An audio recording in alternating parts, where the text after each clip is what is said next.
नमस्कार, मैं हूं लक्षिका। आप देख रहे हैं रीडर्स फर्स्ट न्यूज। अविभाजित मध्य प्रदेश और अब छत्तीसगढ़ में अपने अभिनय का जलवा बिखेरने वाले जाने माने हास्य कलाकार तरुण बघेल अपने किरदार में जान डाल देने के लिए विख्यात हैं। अपने अभिनय से दर्शकों को हंसा हंसा कर लोटपोट करने वाले तरुण बघेल ने दर्जनों फिल्मों को अपने जीवंत किरदारों से संवारा है। बॉलीवुड की फिल्म से अपना करियर प्रारंभ करने वाले तरुण अब छालीवुड की फिल्मों के स्थायी अंग बन चुके हैं। फिल्मों में उनकी उपस्थिति एक तरह से फिल्म के हॉट होने की गारंटी है। रंगोबती, मोर संग चलव, बाप बड़े न भैया, सबसे बड़ा रुपया, आजा नदिया के पार, फुलवा, प्रेम युद्ध, घर परिवार जैसी दर्जनों फिल्में काम कर चुके तरुण बघेल सामाजिक कामों में भी सरोकार रखते हैं। अभी रायगढ़ नगर निगम ने तरुण बघेल को अपना स्वच्छता एम्बेसडर बना दिया है। पेश है उनसे सीधी बातचीत। आज हम आपको छत्तीसगढ़ के नामी कलाकार तरुण बघेल जी से रूबरू कराने जा रहे हैं। बघेल जी, आपका हमारे चैनल में स्वागत है। नमस्कार, सभी दर्शकों को मेरा सादर नमस्कार। हम आपसे आपके प्रारंभिक जीवन परिचय के बारे में जानना चाहेंगे और जानना चाहेंगे कि कला के प्रति आपका रुझान कैसे हुआ। स्कूल कॉलेज के दिनों से ही मैं ड्रामा से जुड़ा रहा। एनएसएस का विद्यार्थी हुआ करता था उन दिनों, और उन दिनों हम लोगों ने शुरू कॉलेज के मंच पर अपना प्रोग्राम दिया, और धीरे धीरे फिर मैंने शहर पर आकर के एक रंगकर्म नाट्यशाला संस्था गठन किया, जिस पर रह करके हम लगातार नुक्कड़ नाटक करते रहे शुरुआती के दौर में, और बीच बीच में हम लोगों ने मंची नाटक भी काफी की, जो उन दिनों काफी रिस्पॉन्स होता था। छत्तीसगढ़ की फिल्म इंडस्ट्री को छॉलीवुड के नाम से जाना जाता है, तो हम आपसे ये जानना चाहेंगे कि इतने लंबे समय के बाद भी, लगभग 2 दशक हो गए छत्तीसगढ़ को अलग हुए, अभी तक छॉलीवुड का जैसा विकास होना चाहिए था, जो अपेक्षित था, अब तक नहीं हो पाया है। इसका क्या कारण है? देखिए, जब जब छत्तीसगढ़ का निर्माण हुआ, उसी उसी समय एक फिल्म आई थी सतीश जैन की मुरझैया भुइयां, और वो बड़ा उत्साह था लोगों में। फिल्म भी अच्छी बनी भी थी, और एक लोगों में जुनून था, उत्साह था। यही कारण फिल्म काफी सुपर हिट रही, और लगा कि हमारा छॉलीवुड तेजी से अब बढ़ेगा, पीछे पलट करके नहीं देखेगा।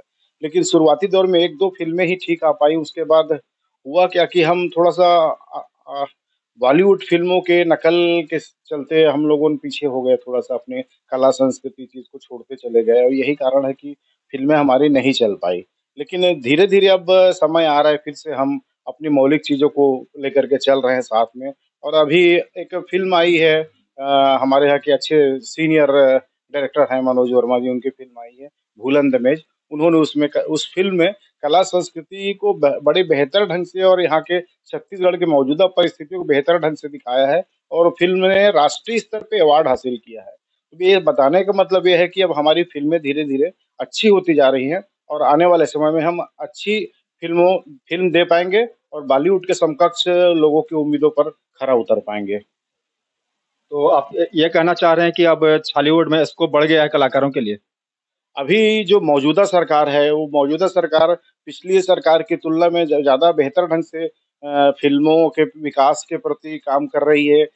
हालाँकि पिछली सरकार ने भी बड़ा अच्छा काम किया था, फ़िल्म विकास निगम का गठन किया था, लेकिन बात उस समय गठन तक ही रह पाई थी। उस समय बजट वगैरह आवंटन होने में शायद प्रक्रिया लंबित थी, या शायद चल रही थी प्रक्रिया। लेकिन वर्तमान जो गवर्नमेंट है, उसके चलते भारतीय समझ आऊँगा छत्तीसगढ़ी फ़िल्म उद्योग को काफ़ी लाभ मिला, और जो नई हमारी फ़िल्म नीति बनी है, उससे जहाँ बॉलीवुड के फ़िल्म डायरेक्टर और बाहर के जो फ़िल्म डायरेक्टर है, वो यहाँ पर ना आ रहे हैं केवल, बल्कि अब तो हमारे यहाँ छत्तीसगढ़ में ढेर सारे वेब सीरीज़ भी बनने लग गए हैं, और काफ़ी सारे फ़िल्में बन रही हैं, और फ्यूचर बड़ा अच्छा लग रहा है। कलाकारों को भी अच्छा काम मिलने लग गया है।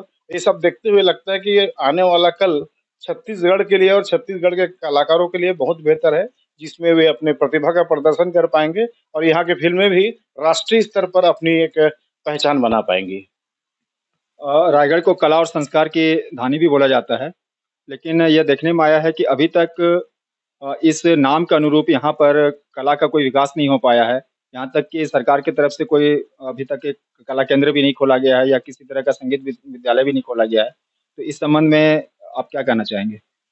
महाराजा चक्रधर सिंह के समय से रायगढ़ का जो कला संस्कृति है, काफ़ी सुसमृद्ध रहा है, और यही कारण है कि आज छत्तीसगढ़ ही नहीं, पूरे देश भर में और विदेश में भी एक हमारी कला संस्कृति के रूप में रायगढ़ की एक पहचान है। रायगढ़ का जो कथक नृत्य है, वो राष्ट्रीय स्तर पर एक घराने के रूप में न केवल विकसित है, बल्कि एक पहचान है उसकी। और जो यहाँ पर जो कला संस्कार धानी नगरी में जो जो उम्मीदें थी यहाँ के बारे में कि ये तेजी से आगे विकसित होगा, लोग बढ़ेगा यहाँ पर और इसका विकास होगा करके उस ढंग से नहीं हो पाया। हालाँकि सरकार ने यहाँ पर कला केंद्र की स्थापना की, कथक कला केंद्र की स्थापना की, उसमें नियुक्ति भी हुई। पता नहीं किस कारण से वहाँ पर थोड़ा-सा कार्य लंबित है और हमारी इच्छा ये थी कि खैरागढ़ संगीत विश्वविद्यालय के समतुल्य यहाँ का जो कथक घराना है, उसको लेकर भी यहाँ का एक संगीत घराना विकसित हो, यहाँ पर विद्यालय स्थापित किए जाएँ, महाविद्यालय स्थापित किए जाएँ ताकि यहाँ की जो कथक का कला है या यहाँ की जो कला है उसको एक मुकाम मिल सके, एक केंद्र मिल सके जहाँ पर उसे आगे बढ़ाया जा सके, उसे और अच्छे ढंग से सीखा जा सके क्योंकि उस लायक कलागुरु हैं अभी भी शहर में। और रही बात छॉलीवुड फ़िल्मों की या फिर छत्तीसगढ़ी फ़िल्म की बात, तो यहाँ पर भी अब धीरे-धीरे लोगों लोगों की रुचि होने लगी। अभी हाल ही में मेरी एक फ़िल्म आई थी, प्रेम युद्ध, जिसकी पूरी की पूरी शूटिंग रायगढ़ पर ही हुई थी। और रायगढ़ में बड़े सुंदर स्थल है जहाँ पर शूटिंग भी हो सकती है और लोग पसंद भी करते हैं। और यही कारण है कि अब छॉलीवुड के जो दूसरे फ़िल्म निर्माता हैं, डायरेक्टर हैं, उनका रुझान भी रायगढ़ की तरफ बढ़ने लगा है और अब शहर में भी अब वेब सीरीज़ और छत्तीसगढ़ी फ़िल्में बननी शुरू हो गई हैं। बघेल जी, आपका फ़िल्म इंडस्ट्री में बहुत लंबा करियर रहा है। आप अपने जीवन की कुछ खट्टी-मीठी यादों को हमारे दर्शकों के साथ साझा करना चाहेंगे? शुरुआती दौर में मुझे एक काम मिला था, एक हिंदी फ़िल्म मिली थी मज़हर खान, अरुण गोविल, परछी साहनी, विश्वजीत जो बॉलीवुड के बड़े-बड़े कलाकार हैं। हालाँकि वो रोल थोड़ा-सा क्राउड-नुमा रोल था। उस रोल में मुझे उन दिनों एक छोटा-सा कैरेक्टर मिला था, हनुमान जी का कैरेक्टर था जो। लेकिन उन्होंने क्या किया था जब फ़िल्म जब शूटिंग शुरू हुई, यहाँ पे डोंगरगढ़ पे वहाँ पर चल रहा था शूटिंग, तो उन्होंने मुझे शंकर भगवान बना करके फ़िल्म में तांडव कराना शुरू कर दिया और मैं कभी नृत्य से जुड़ा नहीं रहा और मैंने भारी काफ़ी कोशिश की, 2 दिन परेशान रहा मैं। लेकिन मैं अभी जो जैसा दिख रहा हूँ, उन दिनों काफ़ी हष्ट-पुष्ट दिखा करता था और मैंने कोशिश भी की। तब झल्ला करके फिर डायरेक्टर बोले, "ये तो हनुमान जी के कैरेक्टर के लायक है, इसको अब तांडव नृत्य काहे करा रहे हैं शंकर भगवान बना करके।" और अंततः मुझे उस फ़िल्म में जो उन दिनों के मशहूर विलेन थे मज़हर खान, अब तो नहीं रहे, उनके नौकर का छोटा-सा किरदार उस फ़िल्म में दिया था। यही घटनाक्रम है जिसको मैं याद कर सकता हूँ। उसके बाद तो फिर छत्तीसगढ़ी फ़िल्मों के ज़्यादा बनने लगे। उसके बाद पद्मश्री अनुज शर्मा मोर संग चलो में उनके साथ मैंने काम किया था। उसके बाद एक फ़िल्म आई थी करण खान के साथ बाप बड़ा ना भैया सबले बड़ा रुपैया। ये जो जिनके नाम ले रहा हूँ अनुज शर्मा, करण खान, मन कुरैशी आज की स्थिति में छत्तीसगढ़ के तीनों सुपरस्टार कहे जाते हैं और मेरा सौभाग्य है कि मैं इनके साथ काम कर चुका हूँ। मन कुरैशी के साथ भी मेरी 2 फ़िल्में अभी आ रही हैं। एक साथी रे फ़िल्म आ रही है, एक दुल्हन वही जो पिया मन भाए वही वो भी फ़िल्म शूटिंग हो चुकी है और बहुत जल्द शहरों में होगी। और अभी एक ज्ञानेश तिवारी की फ़िल्म है, शहर वाली तोला बना हूँ घर वाली, उसमें मेरा एक शानदार कॉमेडी कैरेक्टर जैसा कि आपने अभी मुझे फ़िल्म प्रेम युद्ध में मोतीचूर के लड्डू मोर मन में फूटा थे को गाते हुए देखा है और मुझे भरपूर प्यार दिया है और यही कारण है कि वो फ़िल्म हिट भी हुई है और ख़ास करके मेरा गाना भी सुपर डुपर हिट हुआ है। वैसा ही कुछ अंदाज़ में मैं आपको अपने आने वाली फ़िल्म शहर वाली तोला बना हूँ घर वाली में मैं दिखूँगा और सफ़र जारी है अभी तो। आपको यहाँ पर स्वच्छता का ब्रांड एम्बेसडर भी बनाया गया है। तो हम आपसे जानना चाहेंगे कि इस शहर को स्वच्छ करने के लिए आपकी क्या योजनाएँ हैं? मेरी शुरू से ही रुचि समाज सेवा के क्षेत्र में रही है। यही कारण है कि मैं एनएसएस के माध्यम से और पर्यावरण वाहिनी में भी जुड़ा रहा कुछ दिन और कुछ दिनों तक मैंने बाल श्रमिक मिशन में भी काम किया है और राष्ट्रीय साक्षरता मिशन।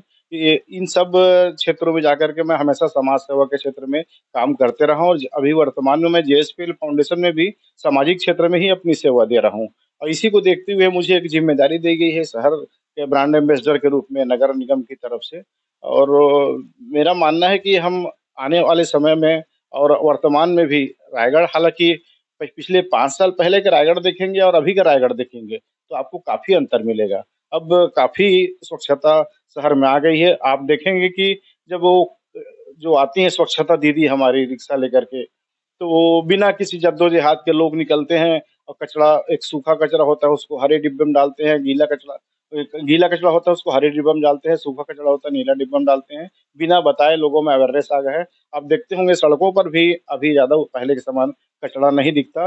ये काम तो अच्छे हो रहे हैं मगर अभी भी थोड़ा-सा एक हम लोगों को ज़रूरी है कि लोगों को मोटिवेट करें, जागरूक करें और मेरी यही कोशिश रहेगी कि मैं अपने नुक्कड़ नाटकों के माध्यम से, गीत संगीत के माध्यम से, अपने संदेश के माध्यम से लोगों के बीच जाऊं और उन्हें जागरूक करूं कि स्वच्छता, जो अभी स्वच्छता सर्वे चल रहा है 2022 का, उसमें हमें योगदान दें और शहर को स्वच्छ बनाने में। और मोर रायगढ़ सुघ्घर रायगढ़ जो की कल्पना जो यहाँ पर हमारी महापौर महोदया है, श्रीमती जानकी काटजू जी, और यहाँ के कमिश्नर साहब हैं, बड़े ही संवेदनशील इंसान हैं, श्री जयवर्धने जी, वो काफी मेहनत कर रहे हैं, प्रयास कर रहे हैं, हम लोग के साथ गली गली जा रहे हैं, मोहल्ले मोहल्ले जा रहे हैं और लोगों से अपील कर रहे हैं।